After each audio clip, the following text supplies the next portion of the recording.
Hello everybody, welcome back to my channel. So today is another day of my paper crafting week. We are back with another paper squishy. This week I'm posting a new paper squishy or paper craft every single day with long form tutorials like this one, as well as shorts on my YouTube channel, so definitely make sure to check them out for ideas and stuff. Today's video I am making this toothpaste. Really happy with how this turned out. This is a concept that I've wanted to do for a while, and yeah, I'm happy to finally put it into something. So if you want to see how I made it, then just keep on watching.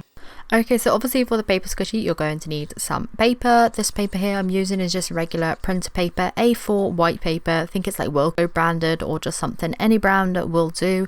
Obviously the nicer paper you have, like the nicer it will turn out, but there's only to a certain extent, so I wouldn't go out buying any expensive paper to make paper squishies with. Just kind of use what you already have.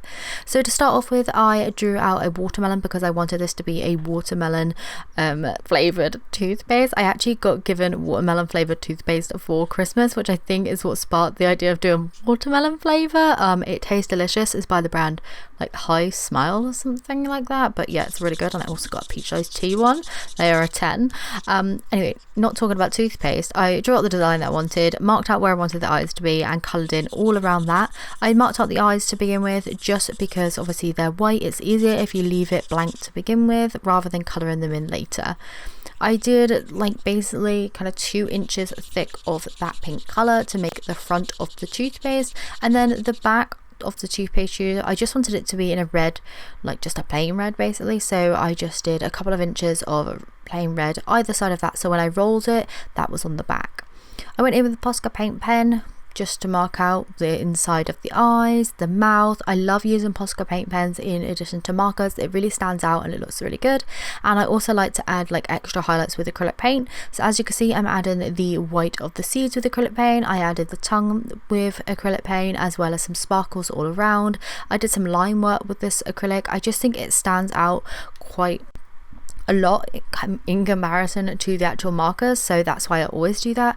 I'm using a nail art brush as well. As you can see, it's absolutely teeny tiny, but definitely helps to get all of those little kind of details on there.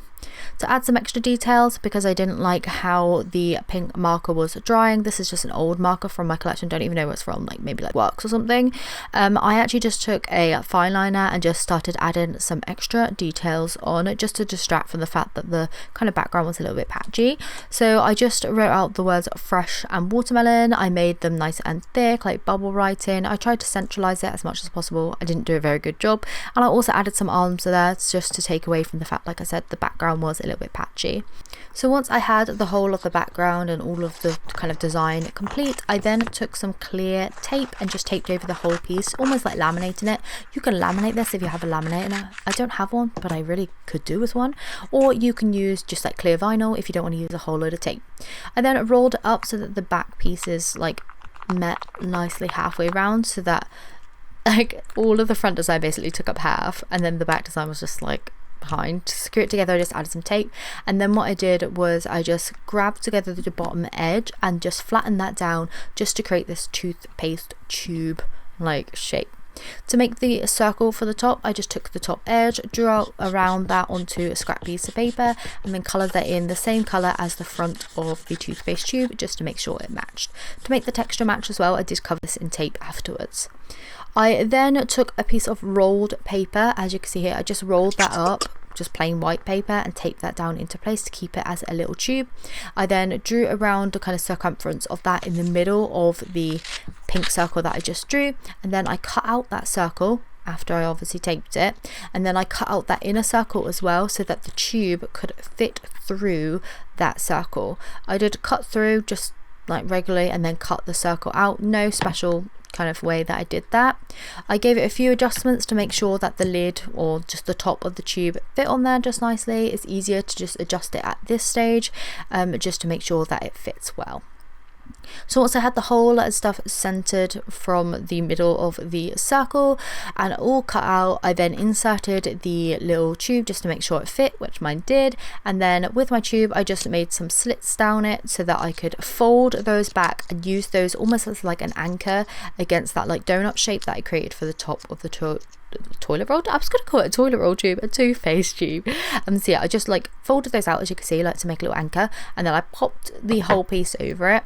I taped up that cut line just so that it wouldn't go anywhere, and I made sure to tape on the other side as well, keeping all of those like starry bits there that you can see in place, so that the tube was then connected to that circle.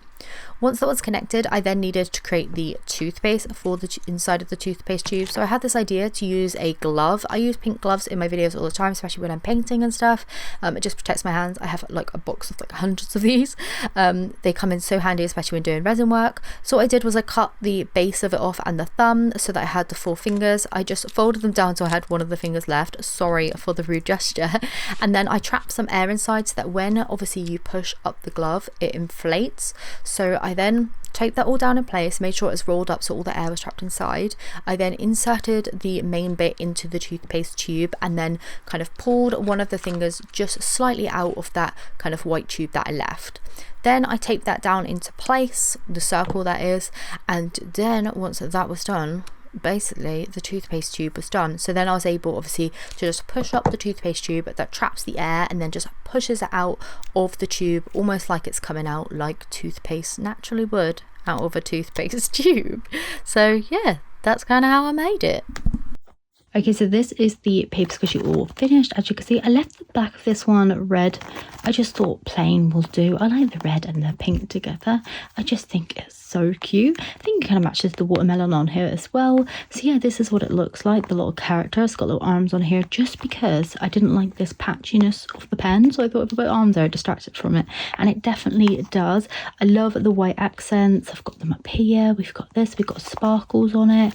And yeah, really, really happy with how it has turned out. Squishiness wise, it is awesome. I love it. So what you have to do obviously is squeeze from the bottom to the top, kind of like a toothpaste tube.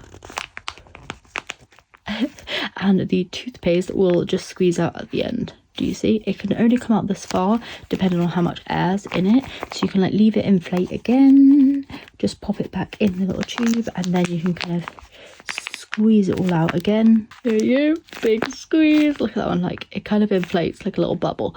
This would be a really good thing for bubble gum. Ooh, that definitely puts an idea in my head. So anyway, I haven't made this for shorts. Oh, look at it.